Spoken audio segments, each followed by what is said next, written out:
Hi friends, இன்றைக்கி நம்ம எல்லாருக்குமே பிடித்த ஸ்வீட் ரெசிபி நம்ம செய்ய போகிறோம். அது என்னென்னு பார்த்தீங்கன்னா பால்கோவா. இதுக்கு நான் பசும்பால் 1 லிட்டர் எடுத்திருக்கேன். இந்த 1 லிட்டர் பாலை நம்ம ஃபஸ்ட்டு பொங்கி வர்ற அளவுக்கு காய்ச்சிக்கலாம். ஒரு அடிகனமான பாத்திரத்தில் இதை காய்ச்சிக்கணும். பால் பொங்கி வந்தப்புறமா நம்ம அடுப்பை ஸ்லோவாக வச்சுக்கணும். வச்சுக்கிட்டு நல்லா கிளறி விட்டுகிட்டே இருக்கணும். இது சுற்றி ஏடை படரும் பாருங்கள், அதை நம்ம எடுத்து விட்டுக்கிட்டே இருக்கணும். அதே சமயம் அடி பிடிக்காத அளவுக்கு நம்ம நல்லா கிளறி விட்டுக்கிட்டே இருக்கணும். பொங்கி வந்தப்புறமா இப்போ ஒரு 10 நிமிஷம் கிட்ட ஆகிருக்குது. பால் கொஞ்சம் நமக்கு திக்காக வந்திருக்குது. நீங்கள் பாக்கெட் பால், ஃபுல் க்ரீம் மில்க்கு அந்த மாதிரி இதில் கூட இது செய்யலாம். நான் இதுக்கு பசும்பால் எடுத்திருக்கேன். இது எந்த அளவுக்கு நமக்கு பால் கோவா கிடைக்குதுன்னு பார்க்கலாம். இப்போ நமக்கு ஒரு அரை மணி நேரம் அளவுக்கு ஆகிருக்கு. பால் பாருங்கள், பாதி அளவுக்கு சுண்டி வந்திருக்கு. நான் இதை அடுப்பிட்டே தான் நின்று கிளறி விட்டுகிட்டே இருக்கிறேன். இப்போ பால் ஓரளவுக்கு நமக்கு திக்காக இருக்குது. நம்ம கிளறி விட்டுகிட்டே இருக்கணும், அடி பிடிச்சிடும். இல்லைன்னா அடுப்பையும் அதே சமயம் சிம்மில் வச்சுக்கணும். இந்த மாதிரி நம்ம கொஞ்சம் டைம் எடுத்து செஞ்சாலுமே இந்த ரெசிபி நம்ம 1 வாரம் 10 நாளைக்கு வச்சுக்கிட்டு சாப்பிடலாம். ரொம்பவே இது ரொம்ப ஹெல்த்தியான ஒரு ஸ்நாக்ஸ்ன்னு கூட சொல்லலாம்.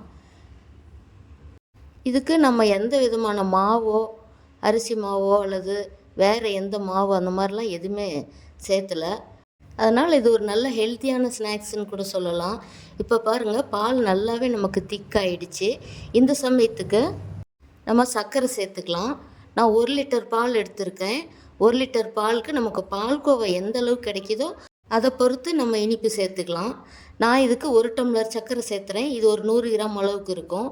உங்களுக்கு இன்னும் கொஞ்சம் அதிகமாக வேணும்னா இன்னும் கொஞ்சம் சேர்த்து போட்டுக்கலாம். ஆனால் இது சரியான அளவாக இருக்கும் நமக்கு. இப்போ நம்ம சர்க்கரை போட்டு கிளற ஆரம்பித்ததுமே கொஞ்சம் இலகிய தன்மையாக ஆகும். இப்போ நம்ம இதை நல்லா கிளறி விட்டுக்கிட்டே இருக்கணும். இந்த சர்க்கரையெல்லாம் நல்லா கரைஞ்சி இந்த பால்கோவாவோட நல்லா இது கொஞ்சம் நமக்கு இந்த பாத்திரத்தில் ஒட்டாமல் வரும். அதுதான் நமக்கு இதோட பதம். அந்த சமயத்துக்கு நம்ம இதை ஒரு கப்புக்கு மாற்றிக்கணும். அது வரைக்கும் நம்ம கொஞ்சம் இதை கலந்து விட்டுகிட்டே இருக்கலாம். பாருங்கள், ஓரளவுக்கு நல்லா திக்காயிட்டு வருது. இப்போ பால்கோவா அந்த பாத்திரத்தில் பாருங்கள் ஒட்டாமல் நமக்கு வருது. இந்த சமயத்துக்கு நம்ம கொஞ்சம் நெய் வேணால் 1 ஸ்பூன் சேர்த்துக்கலாம். நான் நெய் எதுவுமே சேர்த்தலை. இப்போ இந்த மாதிரி வரும்போது நம்ம கொஞ்சம் அதிக நேரம் விட்டோமா அந்த பால்கோவா கெட்டித்தன்மை ஆகிடும். இந்த சமயத்துக்கு நம்ம ஒரு கப்புக்கு மாற்றிக்கணும். மாற்றிட்டு இது கொஞ்சம் நல்லா ஆற வச்சு சாப்பிட்டோமா ரொம்ப டேஸ்ட்டாக இருக்கும். ஒரு 10 நாள் அளவு கூட அதை வச்சுக்கிட்டு சாப்பிட்லாம். நீங்கள் அதுக்கு மேலே வைக்கணுன்னா ஃப்ரிட்ஜில் கூட நீங்கள் வச்சுக்கிட்டு அப்பப்போ எடுத்து சாப்பிட்டுக்கலாம். இது நம்ம வெளியில் வாங்குறத விட இந்த மாதிரி வீட்டிலேயே செஞ்சு சாப்பிட்றது ரொம்ப ஹெல்த்துக்கு நல்லது. இது செஞ்சு முடிக்க நமக்கு ஒரு 3/4 மணி நேரம் எடுத்துக்குது.